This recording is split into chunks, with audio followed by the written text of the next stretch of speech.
The elderly man who stepped forward wore a white hem kimono and had Buddhist prayer beads hung around his neck.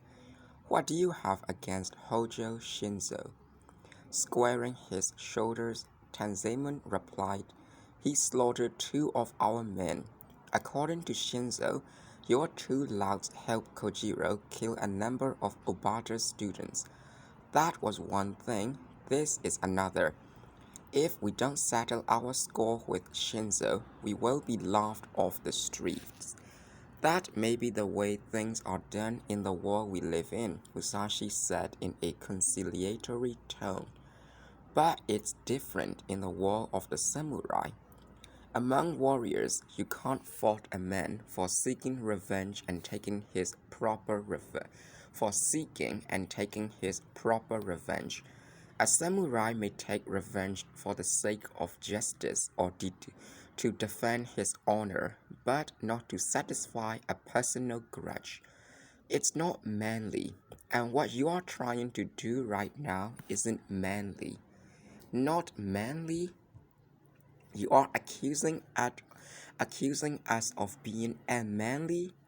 If Kojiro came forward and challenged us in his own name, that would be alright, but we can't get involved in a squabble raised by Kojiro's minions. There you go, preaching self-righteously, just like any other samurai. Say what you please, we will have to protect our name. If samurai and outlaws fight over whose rules are to prevail, the streets will be filled with blood. The only place to settle this is at the magistrate's office. How about it, Nambutsu? Horse manure. If it was something the magistrate could settle, we wouldn't be here to begin with. Listen, how old are you? What business is it of yours? I'll say you look old enough to know you shouldn't be leading a group of young men to a meaningless death. Keep your smart talk to yourself. I'm not too old for a fight. Tanzamon drew his sword, and the hoodlums moved forward, jostling and shouting. Musashi dodged Tanzamon's thrust and grabbed him by the back of his grey head. Covering the 10 paces or so to the moat in great strides, he summarily dumped him over the edge. Then, as the mob closed in, he dashed back, picked Shinzo up by the waist and made off with him. He ran across a field toward the middle reaches of a hill. Below them a stream flowed into the moat and a bluish marsh was visible at the bottom of the slope. Halfway up, Musashi stopped and stood Shinzo on his feet. Now he said, let's run. Shinzo hesitated, but Musashi prodded him into motion. The hoodlums, having recovered from their shock, were giving chase. Catch him, no pride. That's a samurai. He can't throw Tanzamon in the moat and get away with it. Ignoring the taunts and slurs, Musashi said to Shinzo, don't even consider getting involved with them. Run, it's the only thing to do in a case like this. With a grin, he added, it's not so easy to make good time on this terrain, is it? They were passing through what would someday be known as Ushigafuchi and Kuden Hill, but now the area was heavily wooded. By the time they lost their pursuers, Shinzo's face was deathly pale. Worn out, Musashi asked solicitously, It's not so bad. I suppose you don't like the idea of letting them insult us like that without fighting back. Well, think about it quietly and calmly and you'll see why. There are times when it makes you feel better to run away. There's a stream over there. Rinse your mouth out and then I'll take you to your father's house. In a few minutes, the forest around the Akagi Myojin shrine came into view. Lord Hojo's house was just below. I hope you will come in and meet my father, Shinzo said, when they came to the earthen wall surrounding the house. Some other time, get plenty of rest and take care of yourself. With that, he was off. After this incident, Musashi's name was heard quite frequently in the streets of Edo, far more frequently than he would have wished. People were calling him a fake, the coward to end all cowards, and saying shameless, a disgrace to the samurai class. If a fraud like that defeated the Yoshiokas in Kyoto, they must have been hopelessly weak. He must have challenged them, knowing they couldn't protect themselves. And then he probably ran away before he was in real danger. All that phony wants to do is sell his name to people who don't know swordsmanship. Before long, it was impossible to find anyone who would put in a good word for him. The crowning insult was signs posted all over Edo. Here's a word to Miyamoto Musashi, who turned tail and ran. The Hoendan Dowager is eager for revenge. We too would like to see your face instead of your back for a change.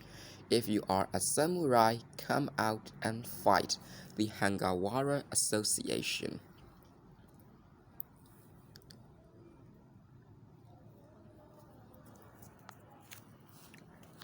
A chat with the man. Before having breakfast, Lord Hosokawa Tadatoshi began his day with the study of the Confucian classics. Official duties, which often require his attendance at Edo Castle, consumed most of his time, but when he could fit into his schedule, he practiced the martial arts. Evenings, whenever possible, he liked to spend in the company of the young samurai in his service.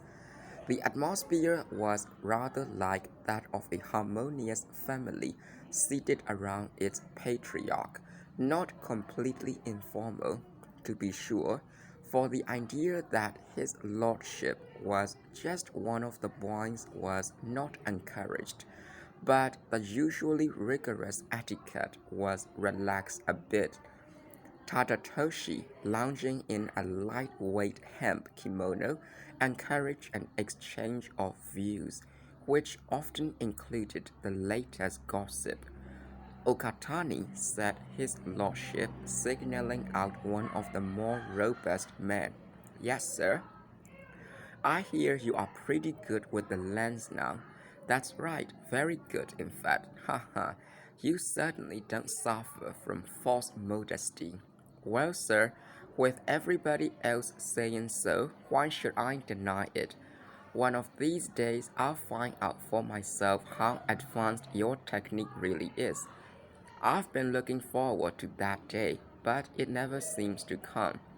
You are lucky it doesn't. Tell me, sir, have you heard the song everybody's singing? What's that? It goes like this. There are lancers and lancers, all sorts of lancers, but the greatest one of all is Otaka Ogatani Koroji. Tadatoshi laughed. You can't take me in that easily. That sounds about Nagoya Senzo. The others joined in the laughter. Oh, you knew? You'll be surprised at what I know. He was on the verge of giving further evidence of this, but thought better of it.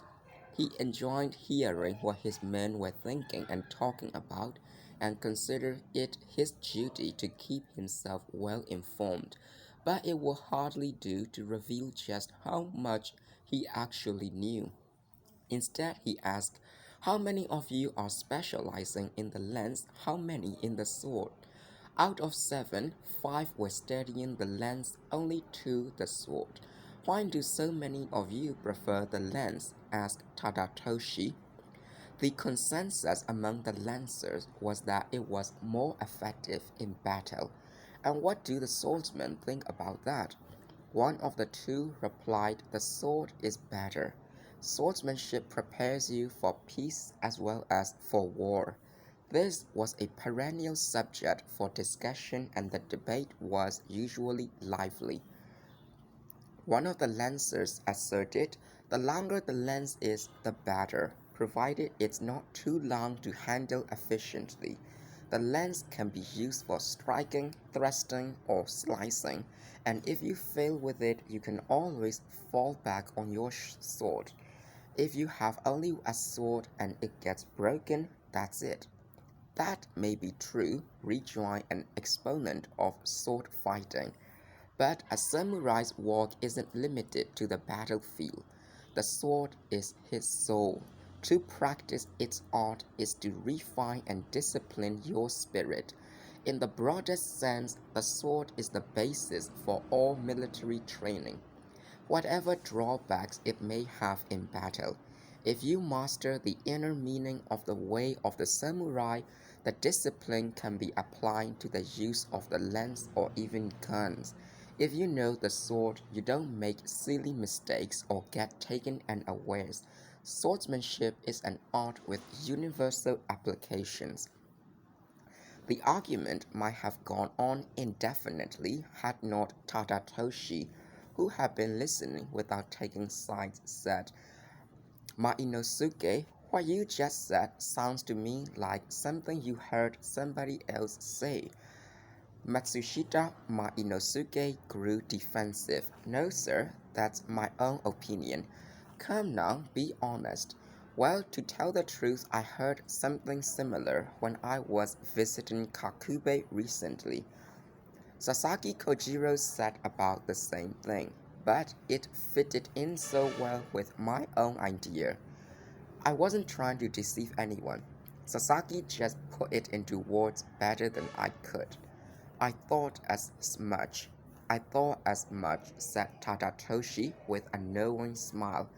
The mention of Kojiro's name reminded him that he had not yet made a decision as to whether to accept Kakube's recommendation.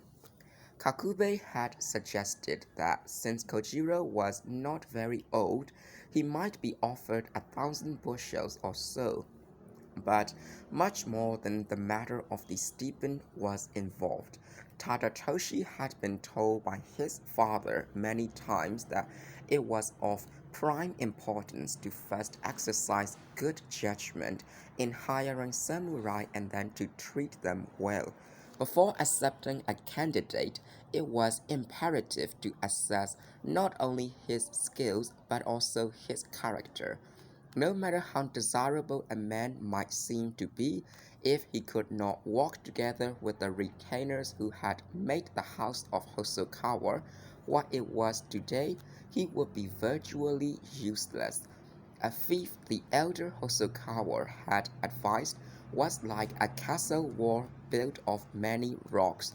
A rock that could not be cut to fit in comfortably with the others would weaken the whole structure, even though the rock itself might be of admirable size and quality.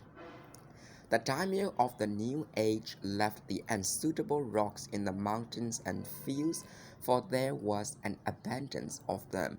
The great challenge was to find one great rock that would make an outstanding contribution to one's own wall.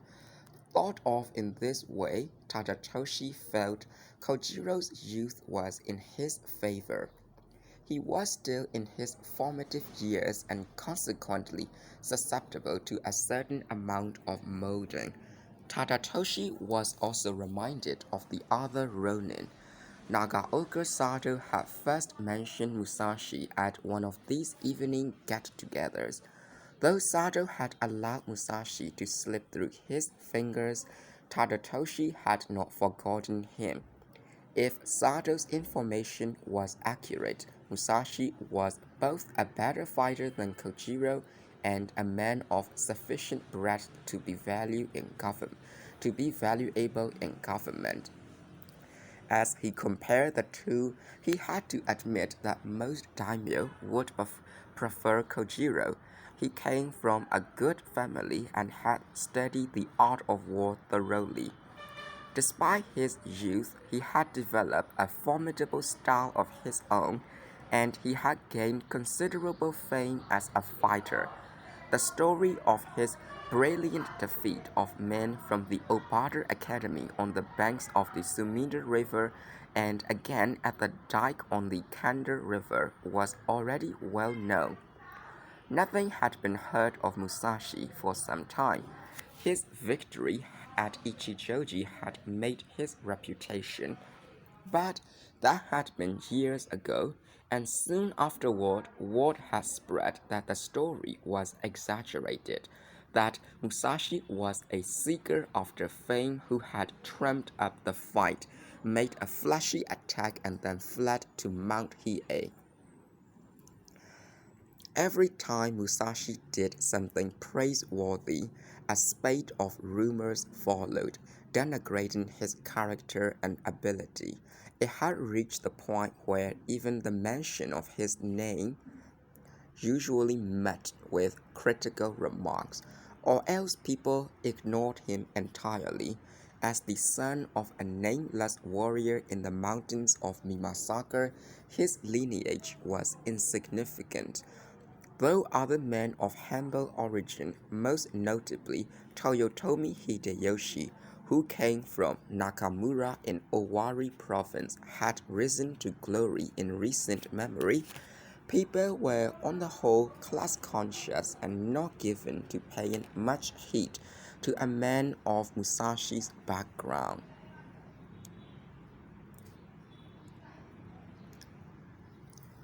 As Tadatoshi mulled over the question, he looked around and asked, "Do any of you know of a samurai named Miyamoto Musashi?" "Musashi," replied a surprised voice. "It would be impossible not to hear of him. His name's all over town." It was evident that they were all familiar with the name. "Why is that?" A look of anticipation came over Tadatoshi's face. "There are signs up about him," offered one young man, with a slight air of reticence.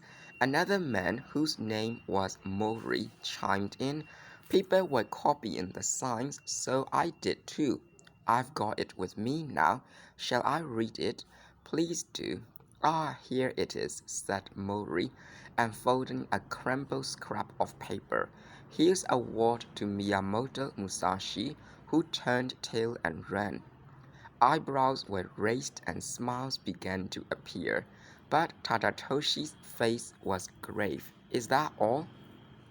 "No," he read the rest of it and said, "The signs were put up by a gang from the carpenter's district. People find it amusing because it's a case of street ruffians tweaking the nose of a samurai." Tadatoshi frowned slightly, feeling that the words maligning Musashi called his own judgment into question. This was a far cry from the image he had formed of Musashi. Still, he was not ready to accept what he had heard at face value. He murmured. "I wondered if Musashi is really that sort of man." "I gather he's a worthless lout," volunteered Mori, whose opinion was shared by the others. "Or at least a coward. If he wasn't, why would he allow his name to be dragged through the mud?" The clock struck and the men departed. But Tadatoshi sat on, thinking, "There's something interesting about this man." Not one to be swayed by the prevailing opinion, he was curious to know Musashi's side of the story. The next morning, after listening to a lecture on the Chinese classics, he emerged from his study onto the veranda and caught sight of Sado in the garden. "Good morning, my elderly friend," he called. Sado turned and politely bowed his morning greeting. "Are you still on the lookout?" asked Tadatoshi. Puzzled by the question, Sado merely stared back. "I mean, are you still keeping an eye out for Miyamoto Musashi?" "Yes, my lord." Sado lowered his eyes. "If you do find him, bring him here. I want to see what he's like." Shortly after noon on the same day, Kakube approached Tadatoshi at the archery range and pressed his recommendation of Kojiro. As he picked up his bow, the young lord said quietly, "Sorry, I have forgotten. Bring him any time you wish. I would like to have a look at him. Whether he becomes a retainer or not is another matter, as you well know." Buzzing insects. Seated in a back room of the small house Kakube had lent him, Kojiro was examining the drying pole. After the incident with Hojo Shinzo, he had requested Kakube to press the craftsman for the return of the weapon. It had come back this morning.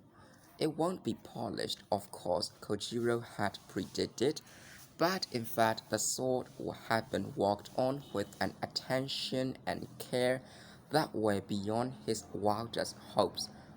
From the blue-black metal, rippling like the current of a deep-running stream, there now sprang a brilliant white glow, the light of centuries past. The rust spots, which had seemed like leprous blemishes, were gone. The wavy tempering pattern between the blade's edge and the ridge line, hitherto smudged with blood stains, was now as serenely beautiful as a misty moon floating in the sky.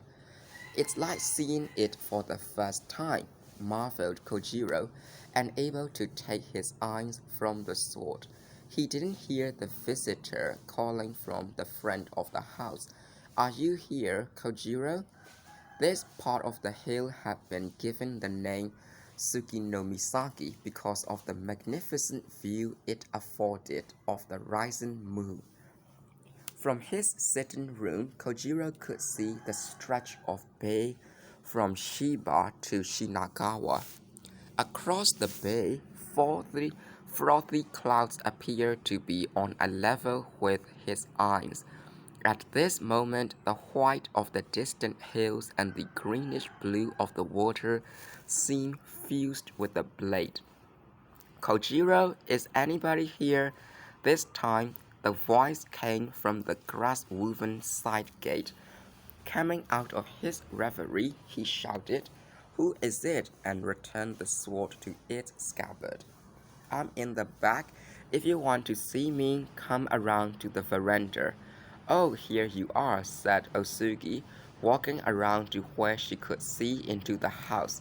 "Well, this is a surprise," said Kojiro cordially. "What brings you out on a hot day like this?" "Just a minute, let me wash my feet, then we can talk. The well's over there. Be careful, it's quite deep. You boy, go with her and see she doesn't fall in." The man addressed as boy was a low-ranking member of Hangawara's gang who had been sent along to guide Osugi. After washing her sweaty face and rinsing her feet, Osugi entered the house and exchanged a few words of greeting. Noticing the pleasant breeze coming off the bay, she squinted and said, "The house is nice and cool. Aren't you afraid you will get lazy, staying in a comfortable place like this?" Kojiro laughed. "I'm not like Matahachi."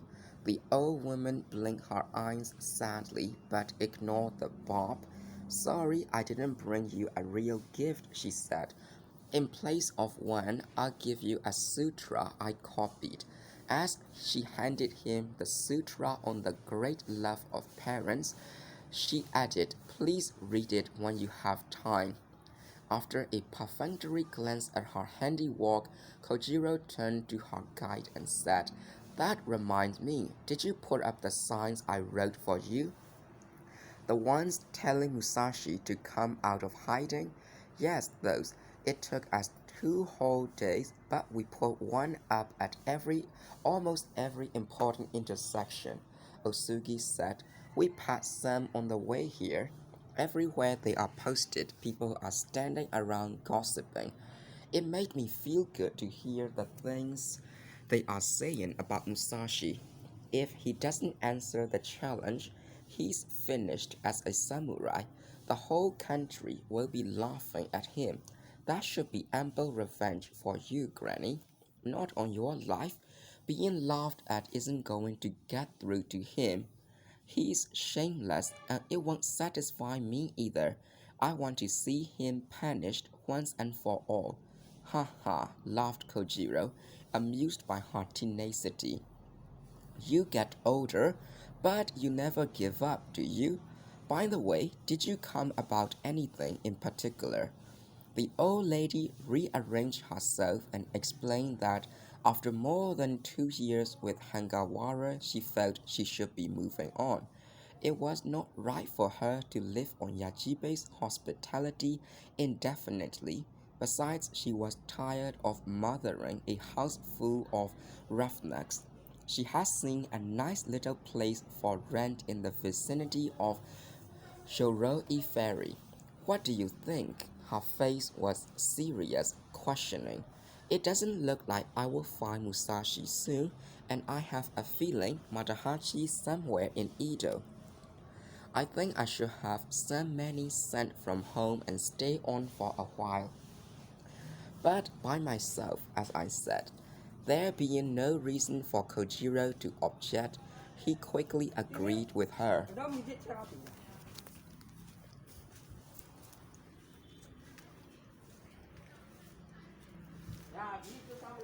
He quickly agreed with her. His own connection with the Hangawara Minaj, entertaining and useful at the beginning, was now a little embarrassing. It was certainly no asset to a Ronin looking for a master. He had already decided to discontinue the practice sessions. Kojiro summoned one of Kakube's subordinates and had him bring a watermelon from the patch behind the house. They chatted while it was being cut and savored, but before long he showed his guest out his manner rather than suggesting he preferred to have her out of the way before sundown. When they had left, he himself swept his rooms and sprinkled the garden with well water. The morning glory and yam vines growing on the fence had reached the top and returned to the ground again, threatening to ensnare the foot of the stone water basin. Their white flowers waved in the evening breeze. In his room again, he lay down and wondered idly if his host would be on duty that night at the Hosokawa house. The lamp, which would probably have been blown out by the wind anyway, was unlit. The light of the moon rising beyond the bay was already on his face. At the bottom of the hill, a young samurai was breaking through the cemetery fence. Kakube stabled the horse he rode to, and he rode to and from the Hosokawa mansion at a florist's shop at the foot of Isarago Hill. This evening, curiously enough, there was no sign of the florist, who always came out promptly to take charge of the animal. Not seeing him inside the shop, Kakube went around to the back and started to tether his horse to a tree. As he did so, the florist came running out from behind the temple. Taking the reins from Kakube's hands, he panted, "Sorry, sir, there was a strange man in the cemetery. On his way up the hill," I shouted.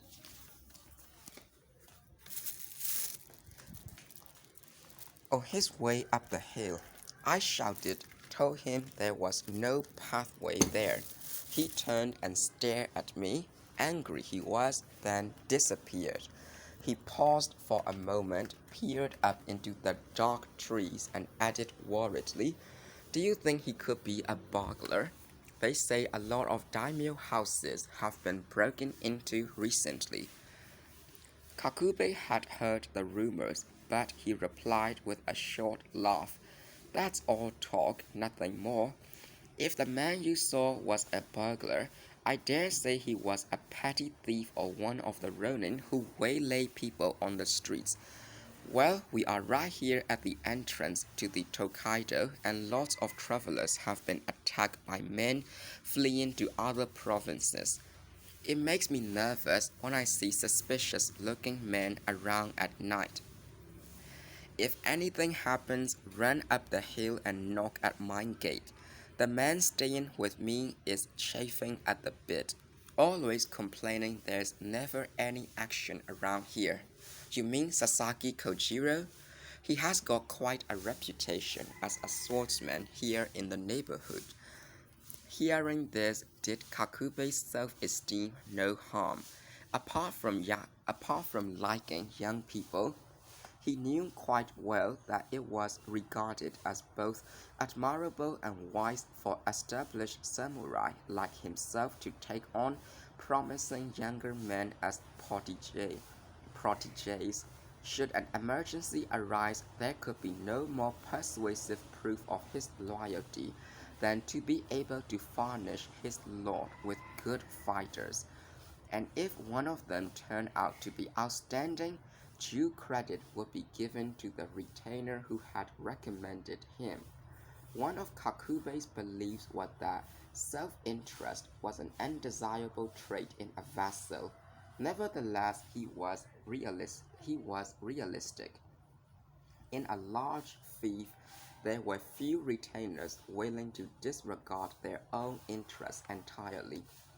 Despite the fact that he held his position through heredity, Kakube was as loyal to Lord Tadatoshi as the other retainers, without being the sort who would strive to outdo others in demonstrating his fealty.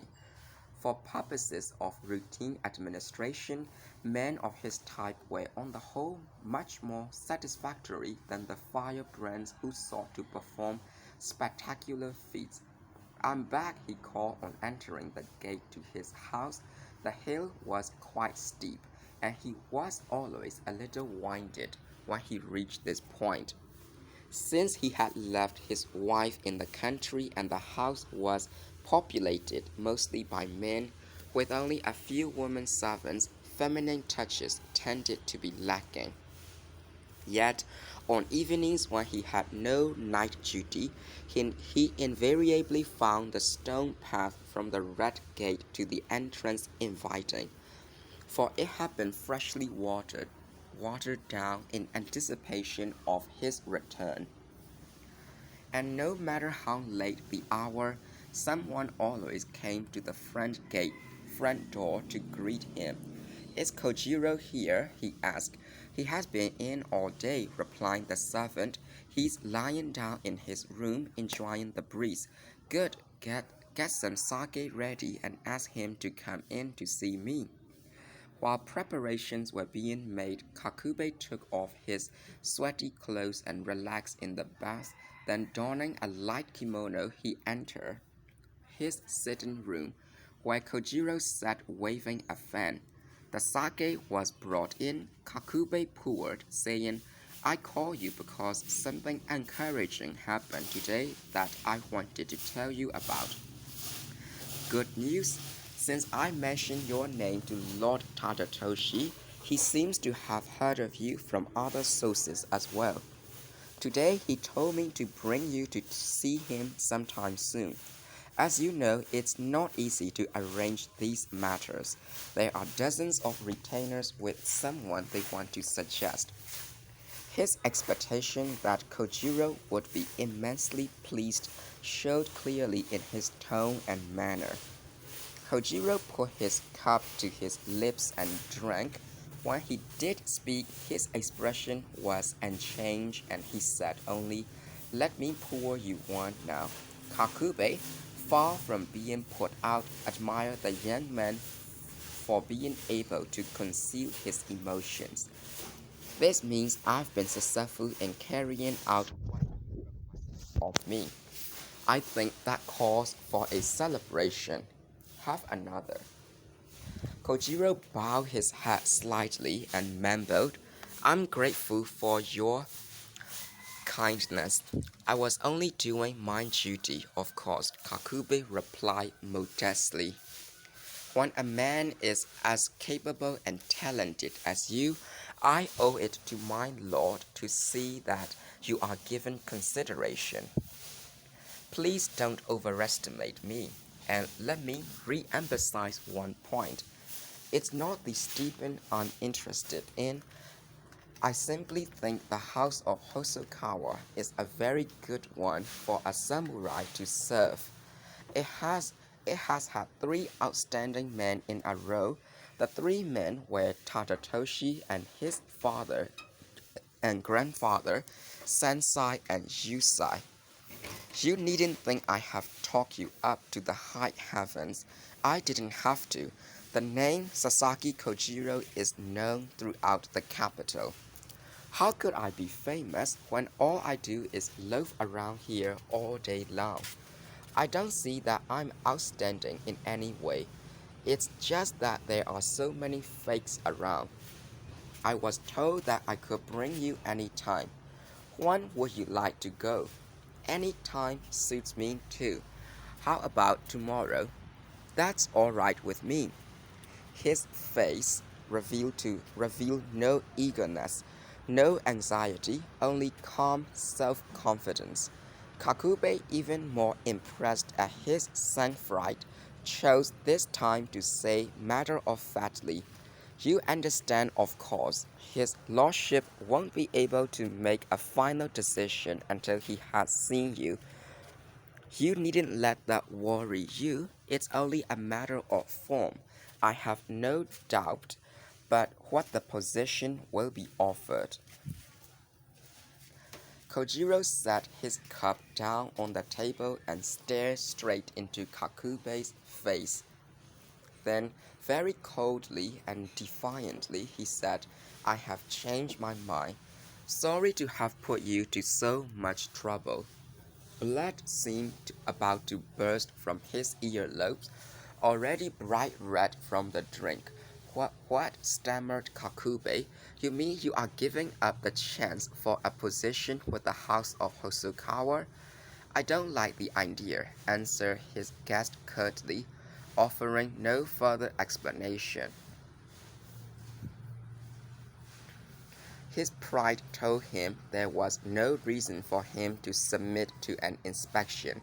Dozens of other daimyo would snap him up sight unseen for 1,500, even 2,500 bushels.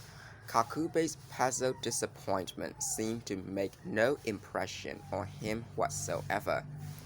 Nor did it matter that he would be regarded as a willful ingrate. Without the least suggestion of doubt or repentance, he finished off his food in silence and returned to his own quarters. The moonlight fell softly on the tatami, stretching out drunkenly on the floor, arms under his head.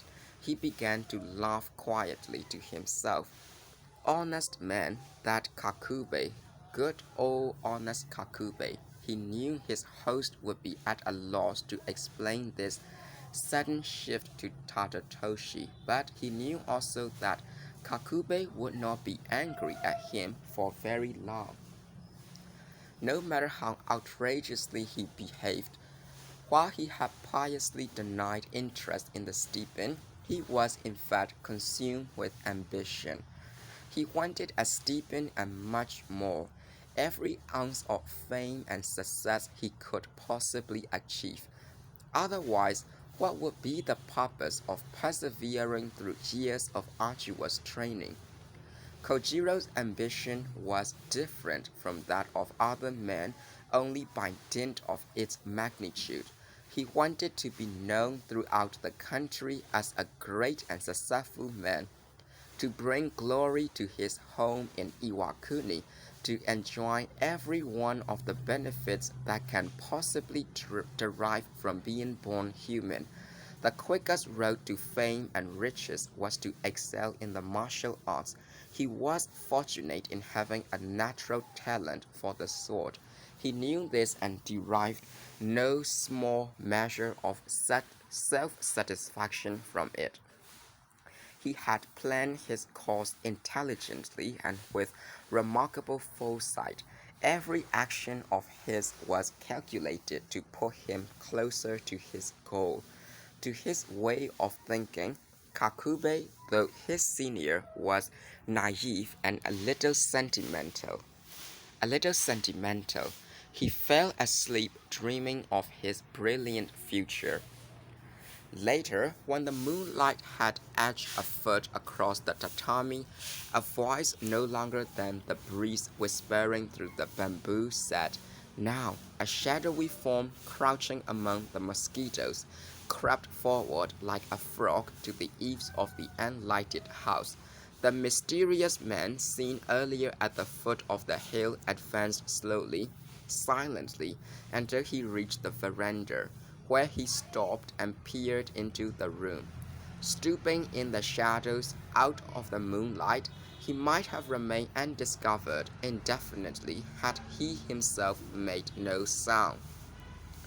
Kojiro snored on, the soft hum of insects, briefly interrupted as the man moved into position, came again across the dew-covered grass. Minutes passed, then the silence was broken by the clatter the man made as he whipped out his sword and jumped up onto the veranda. He leaped toward Kojiro and cried, "Ah!" an instant before he clenched his teeth and struck. There was a sharp hissing as a long black object descended heavily on his wrist, but the original force of his strike had been powerful. Instead of falling from his hand, his sword sank into the tatami, where Kojiro's body had been. Like a fish darting away from a pole striking water, the intended victim had streaked to the wall. He now stood facing the intruder, the drying pole in one hand, its scabbard in the other. "Who are you?" Kojiro's breathing was calm, alert as always to the sounds of nature's creatures, to the falling of a dewdrop. He was unperturbed. It's me. Me doesn't tell me anything. I know you are a coward, attacking a man in his sleep. What's your name?" "I am Yogoro, the only son of Obata Kagenori. You took advantage of my father when he was sick, and you spread gossip about him all over the city. I wasn't the one who spread the gossip. It was the gossipers, the people of Edo. Who was it who lured his students into a fight and killed them? I did that, no doubt about it. I, Sasaki Kojiro. How can I help it if I'm better than they? Stronger, braver, more knowledgeable in the art of war. How can you have the gall to say that when you call on Hangawara's vermin to help you?" With a snarl of disgust, Kojiro took a step forward. "If you want to hate me, go ahead, but anyone who carries a personal grudge into a test of strength in the art of war isn't even a coward.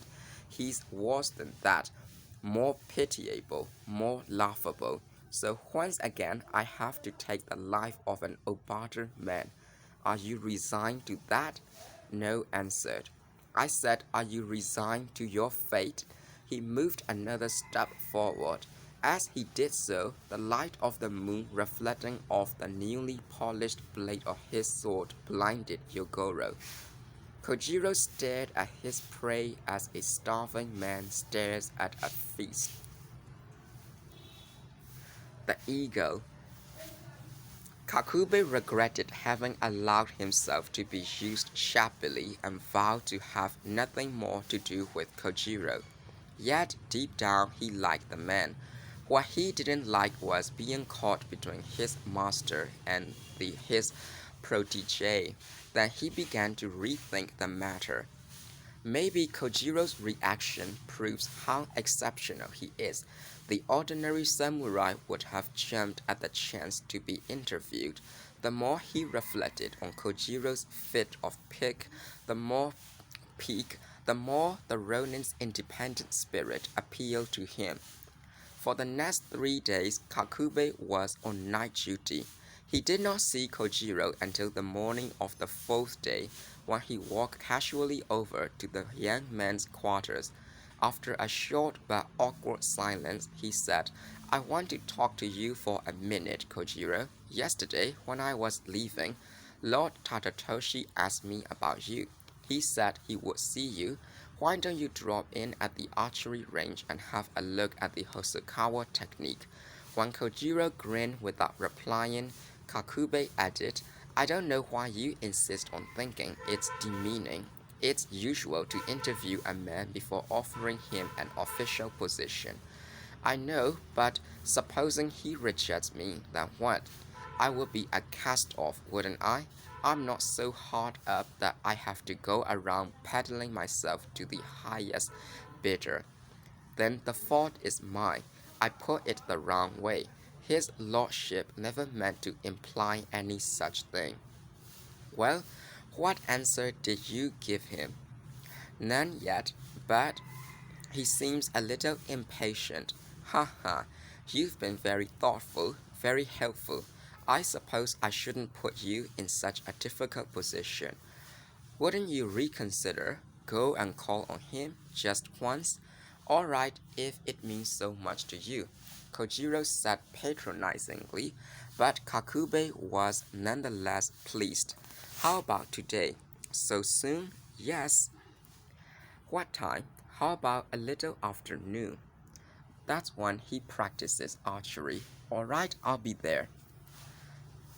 Kojiro set about making elaborate preparations for the meeting. The kimono he chose was of excellent quality, and the hakama was made of imported fabric. Over the kimono he wore a formal vest-like garment of sheer silk, sleeveless but with stiff flaring shoulders. To complement his finery, he had the servants provide him with new zori and a new basket hat. "Is there a horse I can use?" he inquired. "Yes, the master's spare horse, the white one, is at the shop at the bottom of the hill." Failing to find the florist, Kojiro glanced toward the temple compound across the way, where a group of people was gathering around a corpse covered with reed matting. He went over to have a look. They were discussing plans for burial with the local priest. The victim had no identifying possessions on him.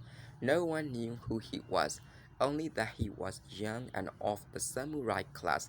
The blood around the deep gash extending from the tip of one shoulder to his waist was dried and black.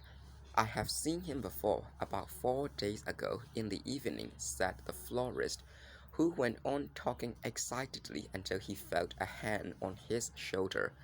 When he looked to see who it was, Kojiro said, "I'm told Yakube's horse is kept at your place. Get him ready for me, please." Bowing hastily, the florist asked perfunctorily, "Are you going out?" and hurried off. He patted the dappled gray steed on the neck as he led it out of his stable. "Quite a good horse," Kojiro remarked. "Yes, indeed, a fine animal." Once Kojiro was in the saddle, the florist beamed and said, "It's a good match." Taking some money from his purse, Kojiro threw it to the man. "Use this for flowers and incense." "Huh? Who for?" "The dead man over there." Beyond the temple gate, Kojiro cleared his throat and spat, as if to eject the bitter taste left by the sight of the corpse. But he was pursued by the feeling that the youth he had cut down with the drying pole had thrown aside the reed matting and was following him. "I did nothing he could hate me for," he told himself, and felt better for the thought. As horse and rider moved along the Takanawa high road under the broiling sun, townsmen and samurai alike stood aside to make way. Heads turned in admiration. Even on the streets of Edo, Kojiro cut an impressive figure, causing people to wonder who he was and where he came from. At the Hosokawa residence, he turned the horse over to a servant and entered the house. Kakube rushed to meet him. My thanks for coming. It's just the right time too, he said, as though Kojiro were doing him a great personal favor. Rest a while, I'll tell his lordship you are here. Before doing so, he made sure the guest was provided with cool water, barley tea, and a tobacco tray. When a retainer came to show him to the archery range, Kojiro handed over his beloved drying pole and followed along wearing only his short sword. Lord Tadatoshi had resolved to shoot 100 arrows a day during the summer months. A number of close retainers were always there, watching each shot with bated breath and making themselves useful retrieving arrows. Give me a towel, his lordship commanded, standing his bow beside him. Kneeling, Kakube asked, May I trouble you, sir? What is it? Sasaki Kojiro is here. I would appreciate your seeing him. Sasaki? Oh, yes. He fitted an arrow to the bowstring, took an open stance, and raised his shooting arm above his eyebrows. Neither he nor any of the others so much as glanced in Kojiro's direction until the 100 shots were finished. With a sigh, Tadatoshi said, Water, bring me some water. An attendant brought some from the well and poured it into a large wooden tub at Tadatoshi's feet. Letting the upper part of his kimono hang loose, he wiped off his chest and washed his feet. His men assisted by holding his sleeves, running to fetch more water and wiping off his back. There was nothing formal in their manner, nothing to suggest to an observer that this was a daimyo and his retinue. Kojiro had supposed that Tadatoshi, a poet and an aesthete, the son of Lord Sansai and the grandson of Lord Yusai, would be a man of aristocratic bearing, as refined in his conduct as the elegant courtiers of Kyoto. But his surprise did not show in his eyes as he watched. Slipping his still damp feet into his sori, Tadatoshi looked at Kakube, who was waiting off to one side. With the air of one has suddenly recalled a promise, he said, Now, Kakube, I'll see your man. He had a stool brought and placed in the shade of a tent, where he sat down in front of a banner bearing his crest, a cycle surrounded by 8 smaller cycles, representing the sun, moon, and 7 planets. Beckoned by Kakube, Kojiro came forward and knelt before Lord Tadatoshi. As soon as the formal greeting was completed, Tadatoshi invited Kojiro to sit on a stool, thus signifying that he was an honored guest. By your leave, said Kojiro as he rose and took a seat facing Tadatoshi. I've heard about you from Kakube. I believe you were born in Iwakuni, weren't you? That is correct, sir. Lord Kikawa Hiroie of Iwakuni was well known as a wise and noble ruler.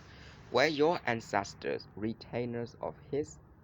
No, we never served the house of Kikawa.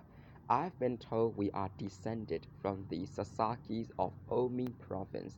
After the fall of the last Ashikaga shogun, my father seems to have retired to my mother's village.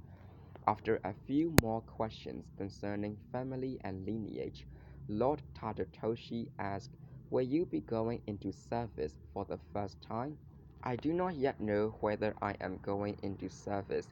I gather from Kakube you wish to serve the house of Hosokawa. What are your reasons? I believe it is a house I would be willing to live and die for. Tadatoshi seemed pleased with this answer. And your style of fighting? I call it the Gunru style. Gunru. It's a style I invented myself. Presumably it has antecedents. I studied the Tomita style and I had the benefit of lessons from Lord Katayama Hisayasu of Hoki, who in his old age retired to Iwakuni.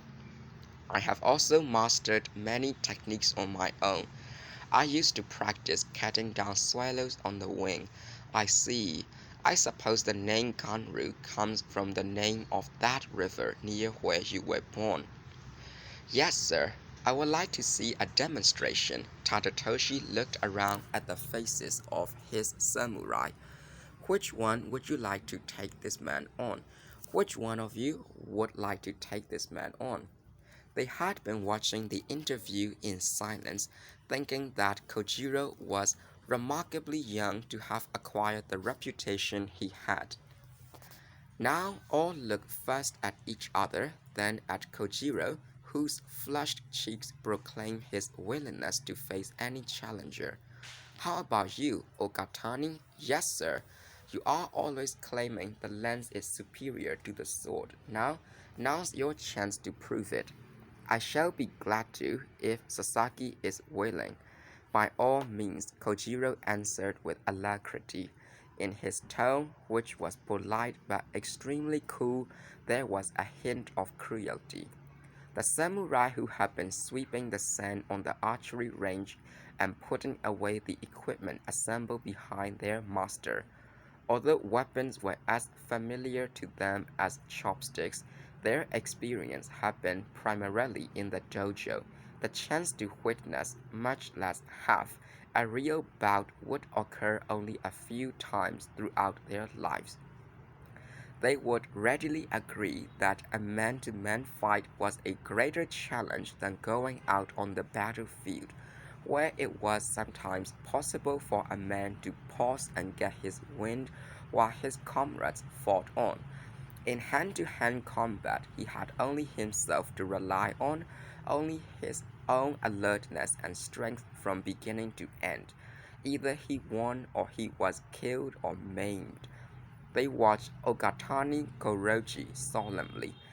Even among the lowest ranking foot soldiers, there were quite a few who were adept with the lance. Goroji was generally conceded to be the best. He had not only been in battle, but had practiced diligently and devised techniques of his own. Give me a few minutes, said Goroji, bowing toward Tadatoshi and Kojiro before withdrawing to make his preparations. It pleased him that today, as on any other days, he had on spotless underwear, in the tradition of the good samurai, who started each day with a smile and an uncertainty. By evening he might be a corpse. After borrowing a 3-foot wooden sword, Kojiro selected the ground for the match. His body seemed relaxed and open, the more so since he didn't hitch up his pleated hakama. His appearance was formidable. Even his enemies would have had to admit that. There was an eagle-like air of valor about him, and his handsome profile was serenely confident. Worried eyes began to turn toward the canopy behind which Goroji was adjusting his clothing and equipment. "What's taking him so long?" someone asked. Goroji was calmly wrapping a piece of damp cloth around the point of his lance, a weapon he had used to excellent effect on the battlefield. The shaft was 9 feet long, and the tapering blade alone, at 8 or 9 inches, was the equivalent of a short sword. "What are you doing?" called Kojiro. "If you are worried about hurting me, save yourself the trouble." Again, though the words were courteous, the implication was arrogant. "I don't mind if you leave it unwrapped." Looking sharply at him, Goroji said, "Are you sure?" "Perfectly." Though neither Lord Tadatoshi nor his men spoke, their piercing eyes told Goroji to go ahead. If the stranger had the gall to ask for it, why not run him through? In that case, Goroji tore off the wrapping and advanced, holding the lance midway along the shaft. "I'm happy to comply." But if I use a naked blade, I want you to use a real sword. This wooden one's fine. No, I can't agree to that. Certainly he wouldn't expect me, an outsider, to have the audacity to imply a real sword in the presence of his lordship. But with a touch of impatience, Lord Tadatoshi said, "Go ahead, Okatani. Nobody will